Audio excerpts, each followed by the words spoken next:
दोस्तों, आप सबका कैंडिड टॉक्स के करंट अफेयर सीरीज़ में स्वागत है।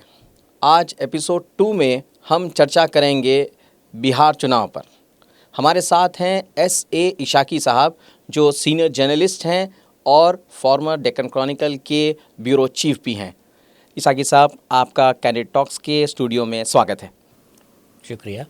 बिहार चुनाव ज़ोरों पर है। 6 तारीख को पोलिंग है, कुछ ही दिन बाकी रह गए हैं। वहाँ की ग्राउंड हालात क्या है? हाँ, एक्चुअली अभी तो बिहार में तो इलेक्शन ज़ोर पकड़ रहा है, क्योंकि पहली मरहले का पोलिंग जो है 6 तारीख को होने वाला है। तो अभी तक जो इनिशियल रिपोर्ट्स के मुताबिक जो है वहाँ पे कांटे का टक्कर जो है महागठबंधन और एनडीए अलायंस के बीच में है। महागठबंधन में तो राष्ट्रीय जनता दल है और कांग्रेस पार्टी है और दीगर कम्युनिस्ट वहाँ के एमएल पार्टीज़ और कम्युनिस्ट पार्टीज़ वगैरह है। तो इधर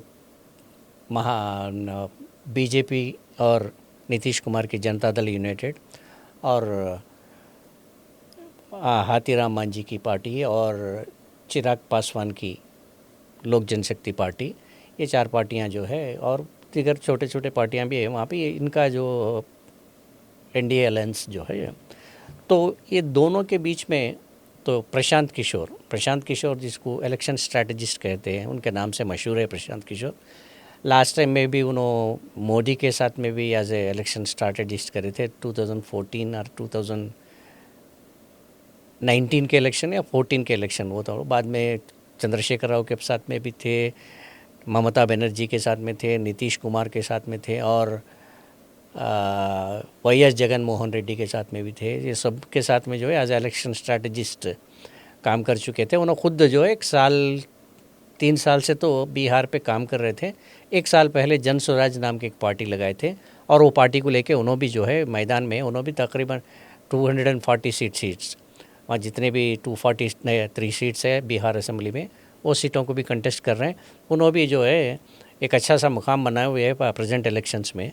तो डायरेक्टली तो ट्रायंगल फाइट नहीं कर सकते, मगर उनका भी जो है ये इलेक्शन में थोड़ा असर दिखने वाला है। This is the current situation. तो कल तक की हालात ये थे कि कल तक राहुल गांधी का एंट्री नहीं हुआ था इलेक्शन में, और कल से जो है मतलब आज तो 30th है, 29th कल जो है राहुल गांधी का भी इलेक्शन कैंपेन में उनके भी एंट्री हो गई है अब तो। और आज मतलब 30 तारीख के दिन, आज के दिन second round of election campaign में मोदी भी आ चुके हैं। तो अब और ये 4 तारीख के शाम में जो है पहली मरहले का इलेक्शन कैंपेन के ख़त्म हो जाती है। जब तक ये और आइंदा ये 4-5 दिन में जो है और ज़ोर पकड़ने वाला है। तो मेनली एक कीन कंटेस्ट एनडीए और महागठबंधन के बीच में है। तो दिस इज़ द सिचुएशन। ये तो मौजूदा हालात है, करंट सिचुएशन है यहाँ पे बिहार में। जेडीयू के पुराने वोटर, क्योंकि एक लंबे अरसे से वो सरकार रही है, तो कहीं ना कहीं एंटी इनकम्बेंसी फैक्टर बता रहे हैं। जी हाँ, गुज़िस्ता 35 साल में देखा गया तो 15 साल तो लालू प्रसाद यादव की फैमिली थी और पिछले 20 साल से जो है नीतीश कुमार वहाँ पे राज कर रहे हैं एक्चुअली।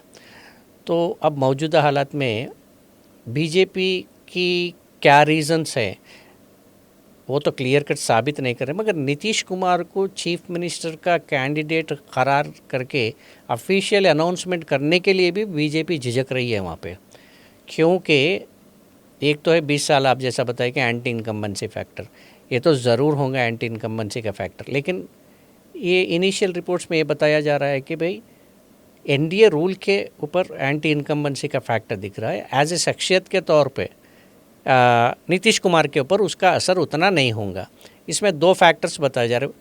ये जो है जेडीयू के लोग क्लेम कर रहे हैं और थोड़े जितना भी जो एनालिसिस्ट है वो लोग ये बात बता रहे हैं कि भाई ये नीतीश कुमार के ऊपर उसका ज़्यादा असर नहीं होगा।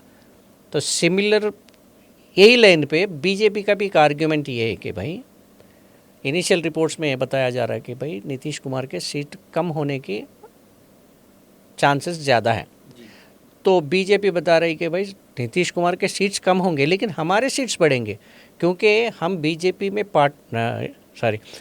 जो बिहार में जो रूल कर रही थी एनडीए के, हम पार्टनर ज़रूर है लेकिन हमारे साथ माजी में आज हम पार्टनर हैं, माजी में कांग्रेस भी रह चुकी थी, आरजेडी भी उसमें नीतीश कुमार के साथ में रूल करे थे वहाँ पे। तो अगर वो असर बीजेपी भी एंटी इनकम्बेंसी के असर रहा तो कांग्रेस पे भी होगा वो और आरजेडी पे भी होगा। तो इसीलिए हम जो है एंटी इनकम्बेंसी फैक्टर को उतना ज़्यादा अहमियत नहीं दे रहे, क्योंकि हम जो फ्लैंक मोदी का फ्लैंक लेके जा रहे इसमें। और बीजेपी का ये भी और आर्गुमेंट ये भी है कि भाई जैसा कि हरियाणा में बीजेपी का रूल है, गुजरात में बीजेपी का रूल है, दिल्ली में बीजेपी का रूल है, जहाँ जहाँ पे भी बीजेपी का रूल पूरा डायरेक्ट रूल्स, कोई वो पार्टनर्स वगैरह रहे तो भी उनका असर कम है। बिहार में आज तक बिहार के लोग पूरी तरह भारतीय जनता पार्टी का रूलिंग नहीं देखे। तो इस मर्तबा जो है सिर्फ भारतीय जनता पार्टी के पीछे लोग आएंगे, मोदी जो है भारतीय जनता पार्टी को जिताएंगे, उसके सीट्स ज़्यादा आएंगे, बाद में किसी का भी सपोर्ट लेके हम गवर्नमेंट कायम करेंगे, ये वो लोगों का दावा है।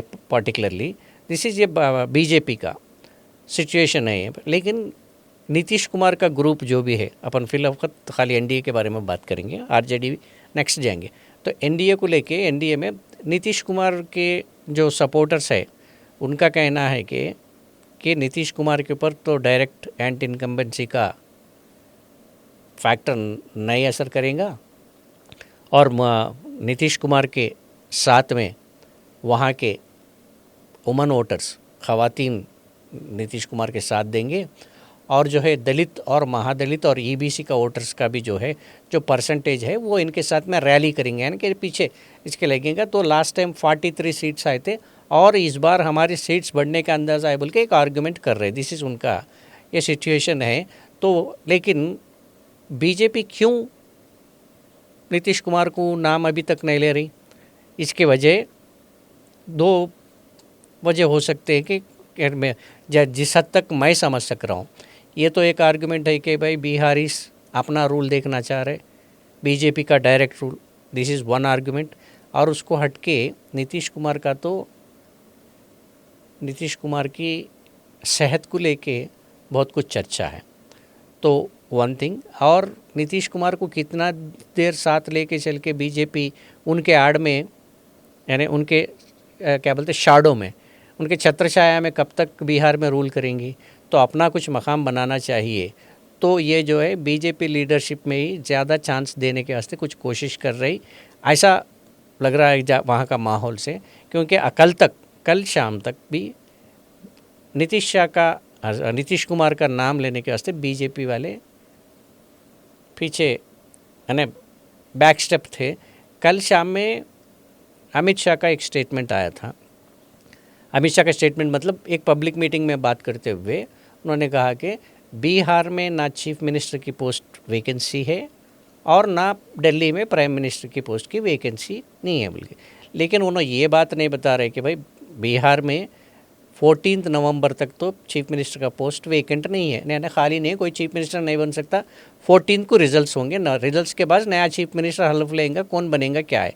इन्होंने ये बात नहीं बताया कि भाई कि नेक्स्ट चीफ मिनिस्टर कौन होगा, क्योंकि जबकि 2020 इलेक्शंस में यानी 2020 में जो इलेक्शंस हुए थे तो प्राइम मिनिस्टर मोदी और अमित शाह जितने भी दीगर बीजेपी लीडर्स थे पूरे जो है नीतीश कुमार का गाना ही गा रहे थे।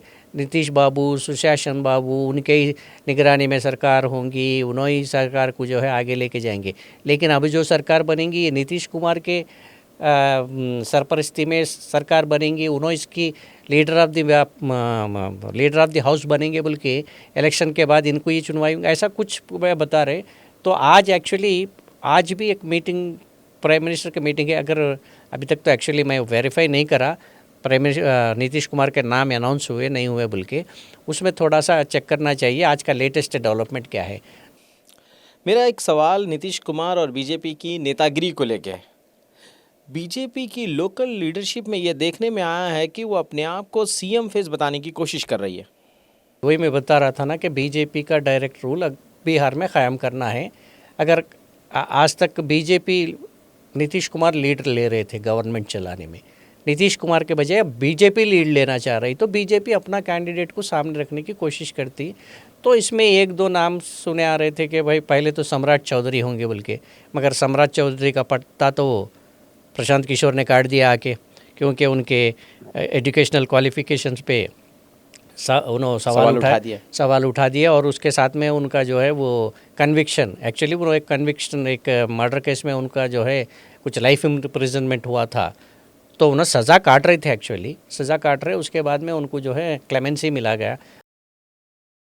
गांधी जयंती के मौके पे, यौम आज़ादी के मौके पे जो क्लेमेंसी दिया जाता है, थोड़े कैदियों को जो है सज़ा उनकी माफ़ करके उनको रिलीज़ कर दिया, वैसा क्लेमेंसी में उनको जो है वो चांस मिल के उन्होंने कुछ उन्होंने बाहर निकले सो है। ये चीज़ जो है पर्दे के पीछे थे, उसका पर्दाफाश कर दिया और अब वो जो है उसके पर चर्चा होने की वजह से अब उनके चांसेस बहुत थोड़ा सा कम होने की अंदेशा है।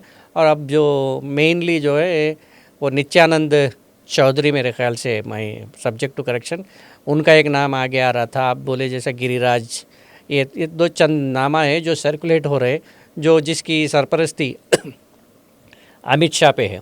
और आप जो सवाल करे थे कि बीजेपी, डेफिनेटली अंदरूनी कार्रवाई कुछ हो रही है कि जिसके वजह से नीतीश कुमार का पता काट दिया जाए।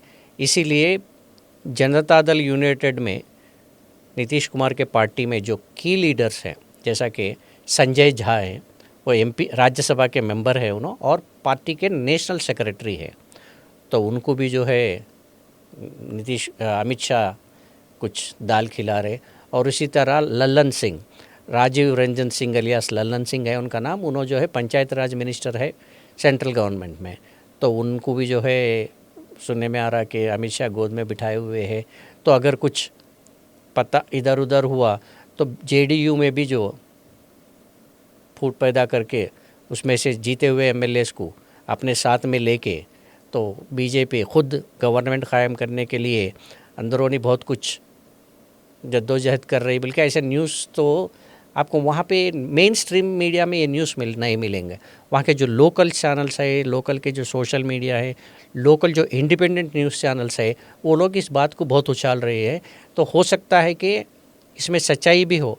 और उसी तरह सेम टाइम नीतीश कुमार भी पार्टी में अपने लॉयल्स को घर बुला के बाद बातचीत करना, और नीतीश कुमार का जो माजी का जो उनके इसमें बताया, उन्होंने समता पार्टी से बने हुए, सो जनता दल उसमें से निकल के, तो समता पार्टी से टाइम से उनके साथ में जो पार्टी में चले थे जो सीनियर लीडर्स, चंद दिनों से उन भी नाराज़ हैं, उनको भी घर बुलाया गया है। नीतीश कुमार उनसे भी बातचीत कर रहे, बल्कि ये पूरे वहाँ से न्यूज़, वहाँ से खबरें आ रही। तो हिसाब से इधर बीजेपी अपनी तैयारी कर रही, तो at the same time JDU भी अपना मकाम बचाने के लिए भी वो भी कोशिश कर रही। तो ये बाहर जो फाइट हो रहा, तो इंटरनल भी सेम फाइट उसी तरह इसमें तो जेडीयू में भी है। तो ये पूरे फैक्टर्स में बता रहा है कि बिहार में इलेक्शन के बाद, रिजल्ट के बाद कुछ भी हो सकता है, इलेक्शन के बाद कुछ भी हो सकता है। या नीतीश कुमार बन सकते हैं या नीतीश कुमार नहीं बन सकते हैं। इसको लेकर अब आजकल मीडिया में, ख़ास करके मेन स्ट्रीम मीडिया तो छोड़ दो आप, गोदी मीडिया का, बाकी का मीडिया में तो बहुत कुछ चर्चा हो रही है इस पे। मेरा सवाल चिराग पासवान के असर को लेके है कि उनके रामविलास पासवान जो उनके पिताजी हैं, उनके इमेज को वो इस्तेमाल करते हुए एनडीए को कितना फ़ायदा पहुंचा रहे हो? चिराग पासवान और नीतीश कुमार के ग्रुप में 36 का आंकड़ा है पहले से। ये खाली सिर्फ एनडीए के जो लास्ट इलेक्शन में भी वो एक दूसरे के ख़िलाफ़ में काम करे थे, फिर भी बाद में उनको आके ज्वाइन कर लेना, वो सब ये अब रिसेंटली, अब चंद दिनों ये छठ पूजा चलता है वहाँ पे बिहार में, बहुत उनका बहुत अहम त्यौहार है उनका। तो छठ पूजा के वक्त जो है चिराग पासवान के घर पे नीतीश कुमार भी पहुँचे थे।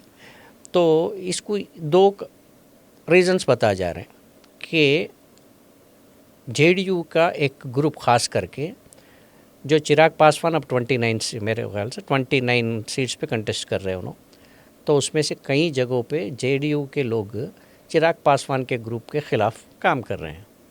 तो इसका इन्फॉर्मेशन जो पहुंचने के बाद ही चिराग पासवान नीतीश कुमार से मिलके उनको अपने घर लेके जाके हम सब मिलके काम करेंगे, ये मैसेज देने के वास्ते उनको घर को लेके गए बोल के, ये दिस इज़ वन एंगल। इसीलिए उसके बाद वो पूजा के बाद में चिराग पासवान का स्टेटमेंट भी यही है कि भाई जहाँ जहाँ भी हमारे लोग कंटेस्ट कर रहे हैं और जहाँ जहाँ पे जेडीयू कंटेस्ट कर रहे हैं वहाँ पे हमारा पूरा सहयोग जेडीयू के कैंडिडेट के साथ होगा बोल के।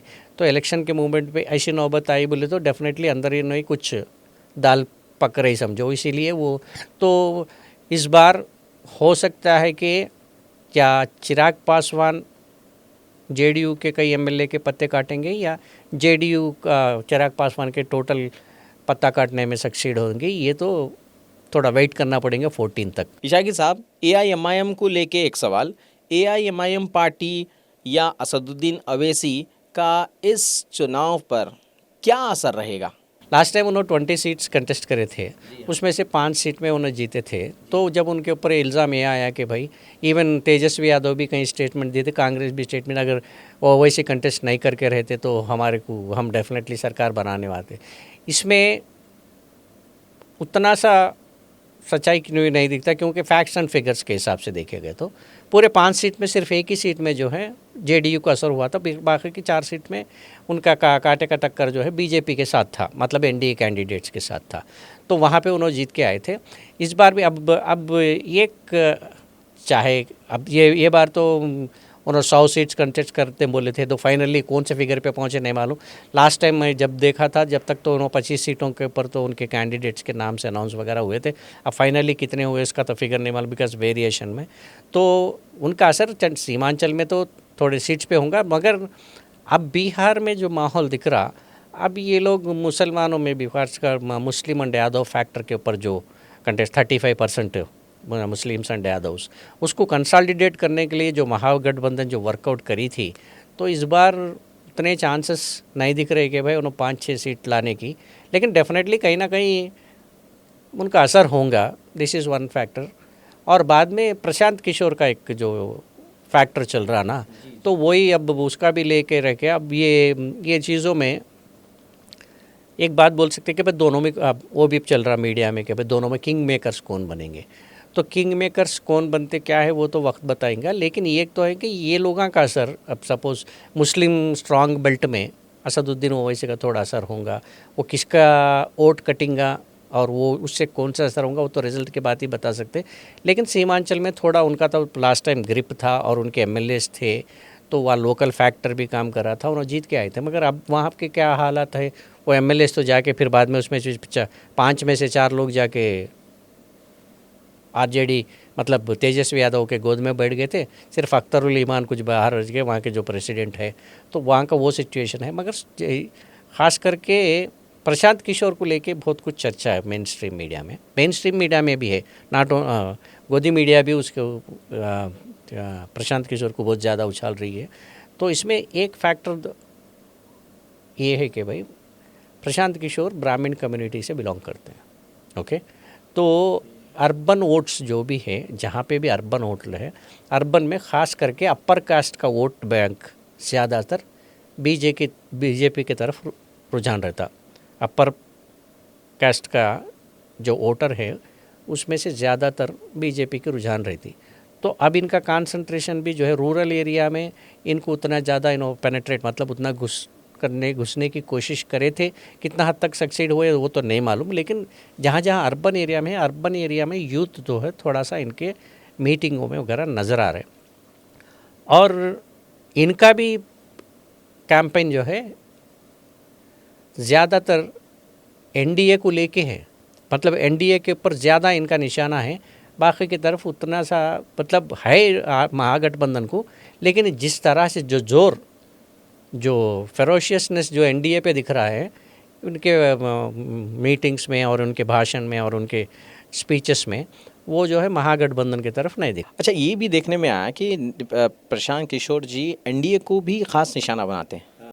वही मैं आपको अभी बता रहा था ना, इसमें क्या है वह मेनली, तो इसके पीछे का रीज़न एनडीए में भी खास करके नीतीश कुमार के ऊपर उनका निशाना बहुत ज़्यादा है। रिसेंट मीटिंग्स में तो उन्होंने पूछ रहे लोगों से, क्या पूछ रहे कि भाई नीतीश कुमार रहना है या जाना है।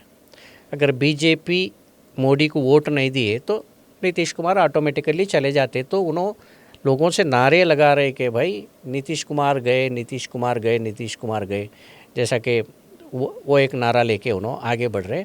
और उनका भी ये भी दावा है कि नीतीश कुमार को इस इलेक्शन में 25 से भी ज़्यादा सीट्स नहीं आएंगे। अगर 25 से भी ज़्यादा सीट्स अगर नीतीश कुमार हासिल कर लिए तो मैं जो है पॉलिटिक्स से क्या बोलते हैं दस्तबरदारी इख्तियार कर लेता हूँ, रिटायर हो जाता हूँ, पॉलिटिक्स छोड़ देता हूँ, जो भी है वो हिसाब से उन्होंने ऑलरेडी स्टेटमेंट्स भी दे चुके हैं कई इंटरव्यूज़ में। तो उनका कहना ये है कि भाई लास्ट टाइम 43 सीट्स आए तो रो रो के बीजेपी जो है नीतीश कुमार को चीफ मिनिस्टर बनाई। अगर 25 सीट आए अब तो उनके तरफ कम से कम आँख उठा के भी नहीं देखती बीजेपी। तो ज़रूरी जो है अब इस बार तो नीतीश कुमार अब घर गए, उन्होंने घर बैठना है और उनका सेहत भी साथ नहीं दे रहा है बल्कि ये। और नीतीश कुमार के सेहत को लेके तेजस्वी यादव भी उसी तरह जो है लोगों में वो ओपिनियन स्ट्रांग होने के लिए, बिल्डअप होने के लिए कर रहे कि भाई उन्होंने बहके हुए हैं, सेहत साथ नहीं दे रही है, कब क्या करते उनको ही समझ में नहीं आ रहा, इस तरह से रूल हुआ तो कैसा है, तो नौजवानों को चांस दो, हम बिहार को जो है दूसरों के मोहताज नहीं रखेंगे, अपने खुद मुख्तियारी जो है यहाँ पे तय करेंगे। तो सेल्फ रिलायंस ये सब बातों को लेके जो है महागठबंधन का कैंपेन चल रहा है। दिस इज़ द सिचुएशन खास करके। और महागठबंधन तो पूरा आस लगा के बैठी है मुस्लिम यादव कॉम्बिनेशन एक और यूथ का कॉम्बिनेशन। यूथ का किधर रुझान है? हाँ, एक्चुअली अभी बता जा रहा है कि पूरे बिहार के वोटर्स का नंबर है 7 करोड़ 50 लाख, 7 करोड़ 40 चेंज है। तो एक्चुअल फिगर वो फिगर्स तो देखेंगे, पर तो इसमें से तकरीबन 3 करोड़ वोटर्स जो है यूथ का बताया जा रहा। तो जिसमें से बिहार के यूथ का एज बिटवीन जो है 18 से लेके 34 ईयर्स के बीच में से। तो इनका रुझान टुवर्ड्स बहुत ज़्यादा जो है तेजस्वी यादव के ऊपर। तो तेजस्वी यादव के ऊपर भी यूथ देख रहा है और उसके साथ में राहुल गांधी है। तो राहुल गांधी और तेजस्वी यादव ये दोनों के कॉम्बिनेशन की तरफ। और जितने भी आप टीवी वगैरह देखो तो जो तेजस्वी यादव के मीटिंग्स में जो यूथ का नंबर दिख रहा है, यूथ का क्राउड जो दिख रहा है, हुजूम दिख रहा है वहाँ पे, तो वो कंपेयर कर ले तो ये लोगों के, अमित शाह के, नरेंद्र मोदी के ये मीटिंग्स में कहीं नहीं दिख रहा है। चिराग पासवान के उनके पॉकेट्स, दो स्ट्रांग पॉकेट्स हैं, वहाँ पे दिख रहे हैं, मगर उनके जो वोटर्स है पर्टिकुलरली, लेकिन यूथ मेनली। तो यहाँ पे एक जिक्र हो रहा है कि लास्ट टाइम नेपाल में जो रिवॉल्यूशन हुआ था, वहाँ का प्राइम मिनिस्टर जो है देश छोड़ के भागने की नौबत जो ला पाई, वहाँ के जंजी यूथ, आजकल जंजी यूथ का जो जी है हाँ, जी हाँ। तो बिहार के बॉर्डर के जो डिस्ट्रिक्ट्स हैं वो पूरे नेपाल से लगे हुए रहते, रक्सौल के बाद में उस पूरे भी वो डिस्ट्रिक्ट्स, वहाँ का असर जो है बिहार में अब वो जंजी का रिवॉल्यूशन का असर बिहार में भी दिख रहा बोल के। तो अगर वही असर का कुछ ये दिखा तो डेफिनेटली वो लोग रैली होंगे। और नेक्स्ट जो है प्रशांत किशोर का और इनका बीच का डिफरेंस क्या है? प्रशांत किशोर ये बता रहे कि भाई मैं कोई मुफ्त के रेवड़ियाँ बांटने नहीं आया हूँ, मैं तो मछली बांटता नहीं हूँ, मैं मछली पकड़ना कैसा सिखाने के लिए मैं आया हूँ बोल के। लेकिन एट द सेम टाइम इधर तेजस्वी यादव या महागठबंधन का जो इलेक्शन मैनिफेस्टो है उसमें बताया गया कि जो कारीगर रहते जैसा कि लोहार है, बढ़ई है, जितने भी जो हैंडीक्राफ्ट्स जो करने वाले हैं उनको जो है लोन देने का, 5 लाख रुपए लोन लेने का, और घर घर को नौकरी का जो ऐलान करा था। और बिहार इससे अब ये इलेक्शन के बाद कोई बिहार का यंगस्टर बाहर जाने मतलब माइग्रेट होने की ज़रूरत नहीं है। दूसरी जगह 15,000 20,000 रुपये की नौकरी के लिए दिल्ली, मुंबई, हैदराबाद जाने की ज़रूरत नहीं है। पूरे लोग कोई बिहार में सेल्फ रिलायंस बनाएंगे, यहीं की ज़मीन को सिंचाई का पानी देंगे, यहाँ पे इंडस्ट्रीज़ लगाएंगे, एमएसएमई सेक्टर को एनकरेज करेंगे, सब बोल रहे हैं ना। तो इसमें से जो है बिहार के यूथ में थोड़ा सा ये होप दिख रहा है कि बेटा टुवर्ड्स महागठबंधन। और नरेंद्र मोदी के स्टेटमेंट ये लोग तो कोई इस तरीके से अभी तक कोई कुछ अनाउंसमेंट बीजेपी से ये नहीं आया कि भाई हम बिहार को ये करेंगे, बिहार के हित के लिए वो करेंगे बोल के कुछ ऐसा ठोस कोई स्कीम्स अभी तक अनाउंसमेंट नहीं हुए। लास्ट इलेक्शन में अनाउंसमेंट हुआ था जो 1,20,000 करोड़ का जो स्पेशल पैकेज है, उसमें कितने पैसे आए कुछ नहीं। वो भी आज वो टेप रिकॉर्ड लेके अपने हाथ में कैसेट रिकॉर्डर लेके ये जो तेजस्वी यादव हर जगह लोगों को मोदी के जो भी प्रॉमिसेस थे उन्होंने सुनाते हुए मीटिंग में पब्लिक को अवेयरनेस, मतलब ये लास्ट टाइम ये वादे हुए थे इसमें कितने सच्चे हुए ये बोल के पूछ रहे। तो ये थोड़ा इंटरेस्टिंग फैक्टर तेजस्वी यादव और राहुल गांधी को लेके बहुत कुछ दिख रहा है। यूथ डेफिनेटली उधर रैली होने के चांसेस है। प्रशांत किशोर की तरफ पे भी मैं जैसा बताया कि भाई अपर कास्ट पढ़े लिखे यूथ में से जो है वो जाएंगे, तो डेफिनेटली ये दोनों का जोड़ा असर जो है ज़्यादा। नीतीश कुमार तो अब थोड़ा लो प्रोफाइल पे चले गए जैसा दिख रहा है। देखना आज फिर मोदी साहब अपन बात करें तो दरमियान कुछ वहाँ पे मीटिंग में कुछ ऐलान हुआ या नहीं हुआ वो देखना चाहिए। अच्छा, यहाँ पर ये भी कहा जा रहा है कि कोई ना कोई किंग मेकर भी बन सकता है। किंग मेकर का रोल कौन अदा कर सकते हैं? ये तो बता सकते हैं कि प्रशांत किशोर के नाम पे ही किंग मेकर का बहुत ज़्यादा चल रहा है। अब सीमांचल में अगर एक 6-7 सीट अगर ओवैसी भी बन लिया तो लास्ट मिनट में हंग असेंबली आने के बाद में दोनों का भी इम्पोर्टेंस बढ़ने का चांसेस है। लेकिन यह प्रशांत किशोर का स्टेटमेंट है, रहे तो या अर्श पे आने तो पर्श पे बोल के जो है ना, तो वो हिसाब से स्टेटमेंट देखा गया तो कुछ सीट्स ज़्यादा आने के बाद में अब तो एनडीए को इतना ज़्यादा दूर करने की कोशिश कर रहे हैं जैसा कि नीतीश कुमार इस कैपेबल नहीं। अगर किंग मेकर के पोजीशन पे बन के आए तो भी उन्होंने यहाँ एनडीए को जाते या महागठबंधन की तरफ रुझान होते, ये भी देखना पड़ेगा। लेकिन मैं नहीं समझता हूँ कि भाई लोग इतना सा थर्ड ट्रायंगल फाइट में लेके आके एक हो सकता है कि भाई अपन इनकार भी नहीं कर सकते, क्योंकि 15 साल का तो लालू प्रसाद यादव का फैमिली का रूल देखे थे, 20 साल का इनका देखे थे उसमें। लेकिन जो लालू प्रसाद यादव का ये लोग जंगल राज, आज 20 साल के बाद भी फिर जंगल राज का जिक्र कर रहे हैं ये एनडीए वगैरह, तो जंगल राज कैसा था वो देखे सो वाले में कितने वोटर्स बचे हुए वो उम्र के लोग, और उसमें से कोई अपने औलाद को कैरी करे जंगल राज में हम इस तरीके से मुसीबत पे फेस करे थे, तो उसका असर हो के वो परसेंटेज कितना है ये थोड़ा इसका कैलकुलेट करना थोड़ा मुश्किल हो जाता। मगर डेफिनेटली मेन कीन फाइट तो दो ही पार्टी के जरिए, मतलब महागठबंधन और एनडीए के दरमियान ही होगा। हाँ, तेजस्वी यादव डिक्लेयर हो चुके हैं सीएम फेस, और डिप्टी सीएम भी डिक्लेयर हो चुके हैं वहाँ पर। फिर वहाँ पर सवाल उठाया गया कि जब मुसलमान 18% हैं तो फिर जो डिप्टी सीएम है वो 14% का कैसा हो सकता है? तो एक्चुअली ये सवाल वहाँ पे असदुद्दीन ओवैसी भी उठा रहे हैं। कोई मल्ला का बेटा डिप्टी सीएम बन सकता तो कोई सैयद का बेटा क्यों नहीं, कोई मोहम्मद का बेटा क्यों नहीं, बल्कि सवाल है। यहाँ पे एक्चुअली ये डिप्टी चीफ मिनिस्टर का सिर्फ एक दिखावा है। It is not a constitutionally, कोई कॉन्स्टिट्यूशन में कोई प्रोविज़न ही नहीं है डिप्टी चीफ मिनिस्टर का है या ना डिप्टी प्राइम मिनिस्टर का है। सिर्फ एक ऑर्नामेंटल के जैसा कि भाई ये हमारे कम्युनिटी को भी कुछ मिला हुआ है, हमारा भी आदमी जो है डिप्टी चीफ मिनिस्टर बना हुआ है बोल के। जैसा कि यहाँ पे तेलंगाना में आपको याद है deputy chief minister Mahmood Ali साहब भी बैठे थे। हाँ, और नाम के डिप्टी चीफ मिनिस्टर है, मगर वो उनके ऊपर कहावत भी है ना, कांस्टेबल को ट्रांसफ़र नहीं करा सकते बोले, खुद मजलिस वाले उनके ऊपर मीमा भी बना के छोड़े सो है सब। ये तो डिप्टी यहाँ पे बातचीत वहीं पे नहीं है। तो लेकिन यहाँ पे इसको महागठबंधन पर्टिकुलरली राष्ट्रीय जनता दल के लीडर्स भी, कांग्रेस के लीडर्स भी ये भी जवाब दे रहे हैं कि भाई हम और डिप्टी चीफ मिनिस्टर बनने वाले हैं बोल के बोले थे, तो डेफिनेटली उसमें से मुस्लिम का अकामोडेट होएगा बोल के।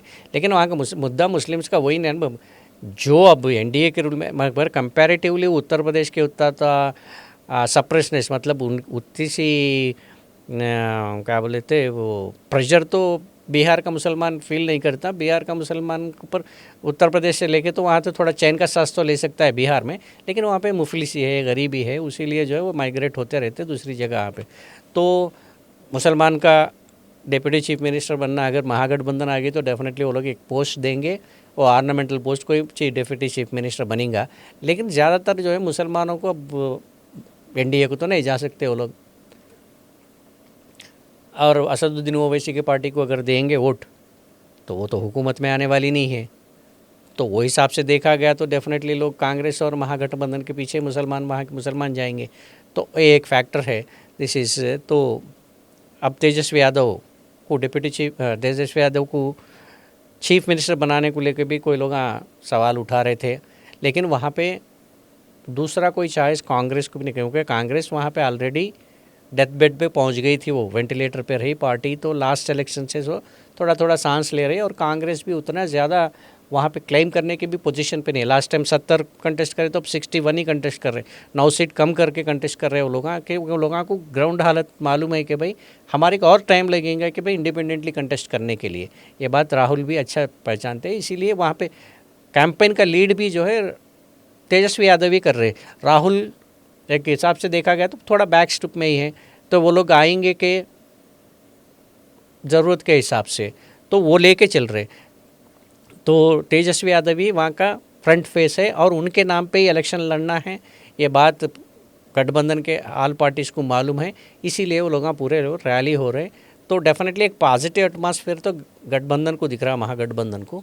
देखेंगे फिर इलेक्शन, हम इतना तक आप एनालिसिस कर सकते हैं, मगर फाइनल रिजल्ट तो आवाम के हाथ में ही रहता। जी बेशक सही है। एक सवाल राहुल गांधी जी को लेके है कि वो इतने दिन से कैंपेनिंग के अंदर दिखे नहीं है, बस अभी कल की बात है, आपने बताया कि कल वो कैंपेनिंग के अंदर हिस्सा लिए हैं, तो क्यों इतना बड़ा गैप रहा है? तो एक्चुअली वही मैं बता रहा था ना कि मेन जैसा कि स्ट्रैटेजी से ऊपर से जो आप ऑब्जर्व करें तो एक समझ में आता है कि इलेक्शन में सीट फाइनलाइजेशन में भी कांग्रेस एक बैक स्टेप पीछे ही थी। तो आगे पूरा जो बातचीत हो रहा था आरजेडी के तरफ से ही बोल रहा था, क्योंकि वो स्ट्रांग पार्टी है तो उनको लेना है और उसके साथ जो चलने वाले हैं उनको भी अकोमोडेट करना है। तो कांग्रेस वहाँ पे एक न्यूट्रल रोल अदा करके वो कर रही थी, इसीलिए वो इलेक्शन में भी कैंपेन में भी main star campaigner Tejashwi Yadav को ही सामने लगा के उनके सरपरस्ती में इलेक्शन लड़े।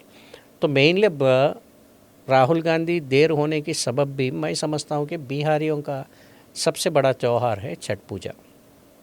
कौन से दुनिया में कौन से कोने में भी रहो, छठ पूजा के दिन हर बिहारी अपने गांव पहुंच के अपने माँ बाप के साथ, अपने ख़ानदान के साथ गुजारने की कोशिश करता। इसीलिए आप कभी भी देखेंगे छठ पूजा से पहले पूरे इंडियन रेलवेज़ के रेलां की हालत क्या होती, लोग कैसे कैसे जाते रहते हैं और उसकी तरफ से कैसा कैसा रहता है, ये सब अपन देखे सो हैं। तो इसीलिए उन्होंने छठ पूजा के बाद वो लोग मन मनाए होंगे और प्रोग्राम भी वैसा ही दिख रहा था कि भाई छठ पूजा के बाद में। तो इमीडिएटली छठ पूजा के दूसरे दिन ही राहुल गांधी का पहला मीटिंग हुआ था। पहला मीटिंग में भी उन्होंने नरेंद्र मोदी को 2 चीज़ों के ऊपर उन्होंने निशाना बनाए थे अपने स्पीचेस में। फर्स्ट पॉइंट है जो यमुना में रिसेंट का इंसिडेंट, एक्चुअली छठ पूजा का जो प्रोग्राम है वो त्यौहार नरेंद्र मोदी दिल्ली में यमुना के किनारे घाट पे मनाने का एक प्रोग्राम बनाया गया था। वो तो लोग सब जानते हैं कि भाई वहाँ पे यमुना को साइड में से एक अच्छा सा स्विमिंग पूल बनाया गया मोदी साहब के लिए, उसमें उन्होंने डुबकी लगाने वाले थे, वो पूरा सोशल मीडिया में एक्सपोज हो गया। उसके बाद उनका प्रोग्राम कैंसिल हो गया।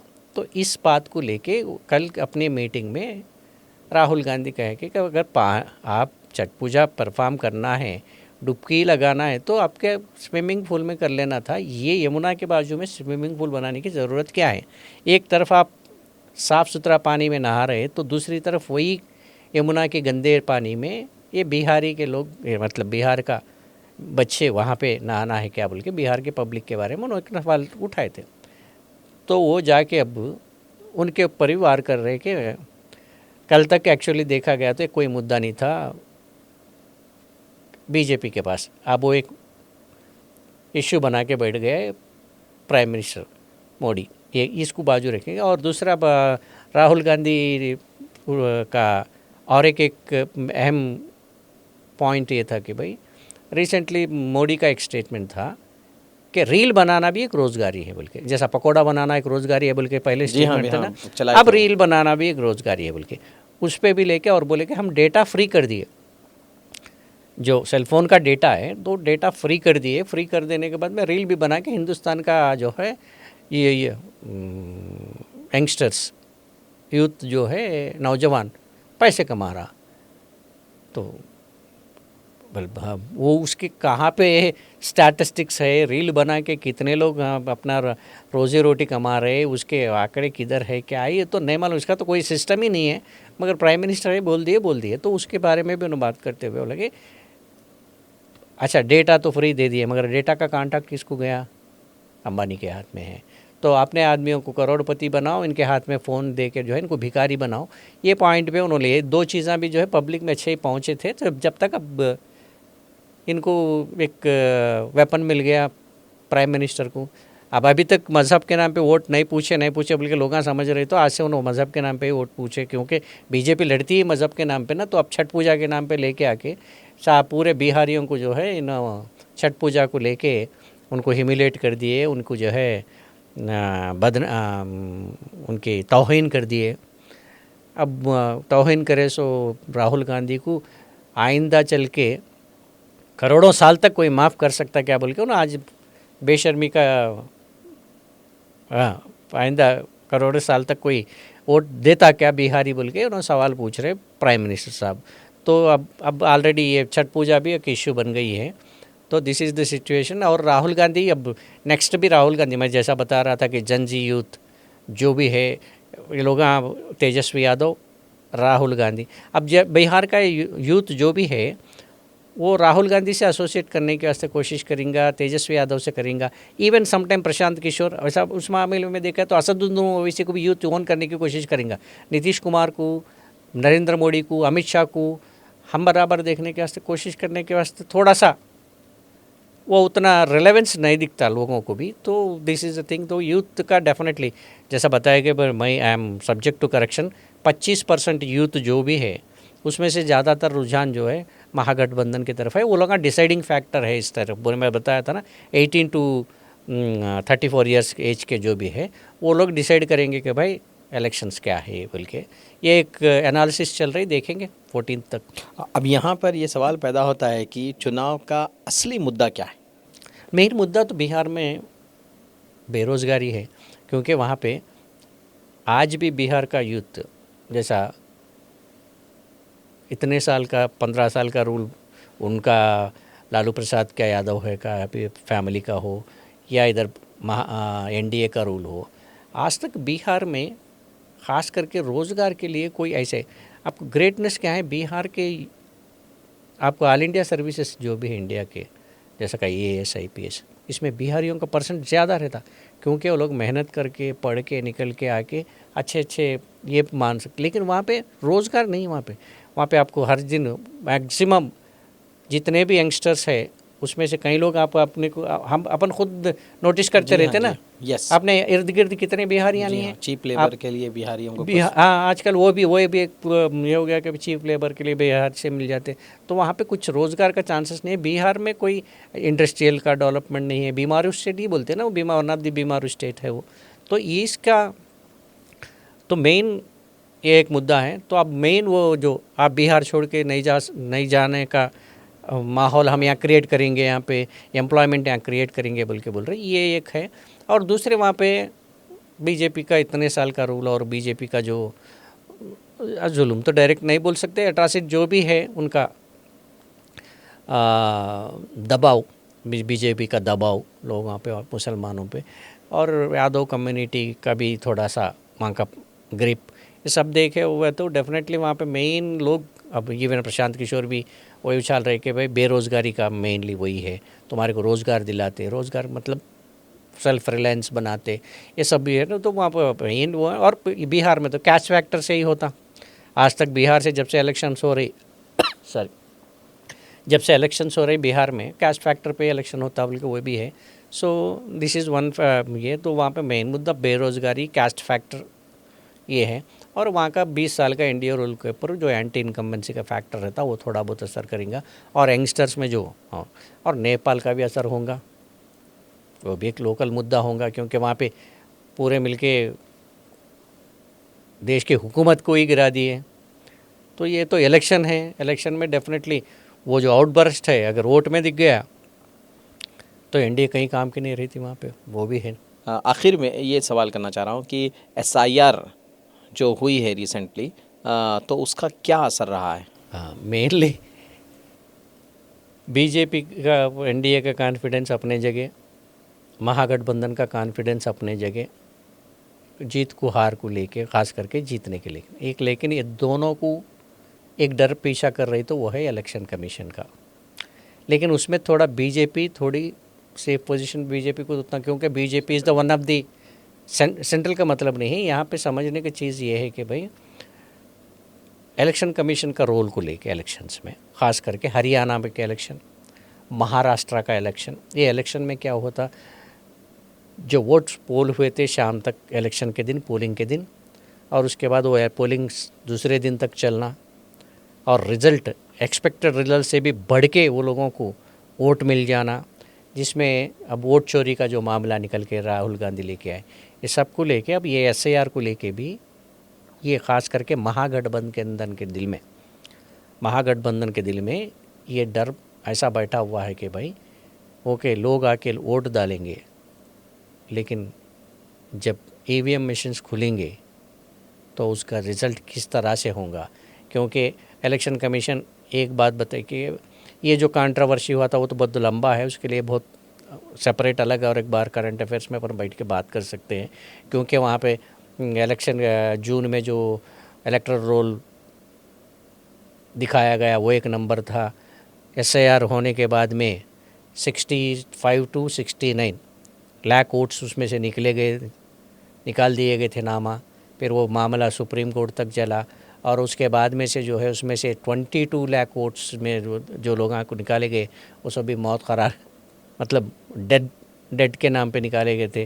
फिर उसके बाद एक्चुअल डेथ रजिस्टर को और उसको कोई कंपैरिजन नहीं था, मतलब 100 लोग मर गए अगर बिहार में ये पीरियड में लास्ट रिवीजन से लेके ये रिवीजन तक, तो उसको कहीं 10 गुना लोगों को इलेक्शन कमीशन रिवीजन में मार दी। मतलब लिस्ट में डेथ रजिस्टर में 100 लोग दिखा रहे हैं, यहाँ तो 1000 लोगों की मौत दिखा रहे हैं, ऐसा पूरा होता। और डुप्लीकेट वोटर्स एक ही घर में 50 नाम। और आप तो वो याद होगा कि भाई सुप्रीम कोर्ट में वो योगेंद्र यादव तो लेके जाके मरे हुए घोषित किए गए, सो अनाउंस कर इलेक्शन कमीशन जो उसको मुर्दा करार दिया गया, उनको ज़िंदा लेके जाके बताए कि भाई ये सब ज़िंदा है सुप्रीम कोर्ट में। ये पूरे चीज़ें हुआ था ना, तो इसमें डेफिनेटली वोटों में कुछ और डुप्लीकेट वोटर्स के नाम पे एक ही घर में 70 वोट 80 वोट और एक ही नाम का वोटर 10-15 कॉन्स्टिट्यूंसी में, ऐसे पूरे चीज़ें हैं ना। तो इसको लेके और इलेक्शन कमीशन का और एक कहलाना है कि भाई जनरली प्रैक्टिस क्या है, पहले जैसा ही वोटिंग काउंटिंग शुरू होता तो पहले बैलेट पेपर का बैलेट वोटिंग जो भी है, सॉरी पोस्टल वोटिंग, ये कट कर लेते हैं ना, पोस्टल वोटिंग, पोस्टल बैलेट जो रहता पोस्टल बैलेट को पहले काउंट करते, फिर उसके बाद में ईवीएम्स का शुरू करते। लेकिन अब उसको उल्टा करके पहले ईवीएम्स करेंगे, फिर उसके बाद पोस्टल बैलेट की गिनती होंगी।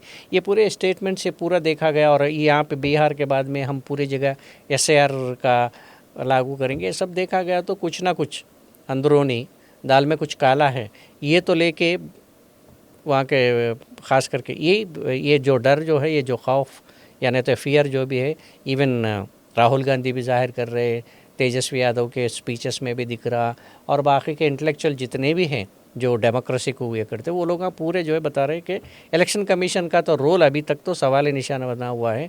जो इम्पार्शियल रहना है तो उसके इम्पार्शियलिटी भी अब ये बिहार इलेक्शन के ऊपर, उसके ऊपर वो भी डिपेंड है। अगर इसमें इलेक्शन रिजल्ट हो के फ्री एंड फेयर इलेक्शन होता नहीं होता, होने के बाद रिजल्ट किस तरह से आता, तो फिर भी यही रात में तक ड्रामा चलेगा। दूसरे दिन भी वोट काउंट करके तीसरे दिन या चौथे दिन पूरा निकाल के परसेंटेज बताएंगे क्या होगा ये पूरा। तो ये इसी इलेक्शन के लिए तो एसआईआर का तो भी, एसआईआर से भी लेके इलेक्शन कमीशन का रोल जो है अब दाव पे लगा हुआ है बिहार के इलेक्शंस पे। This is the final situation in total Bihar पे। इशाकी साहब बहुत बहुत शुक्रिया। दर्शकों, आज हम बिहार के इलेक्शंस पर बात कर रहे थे। आने वाले एपिसोड में हम फिर बात करेंगे बिहार से जुड़े एक बड़े सवाल पर।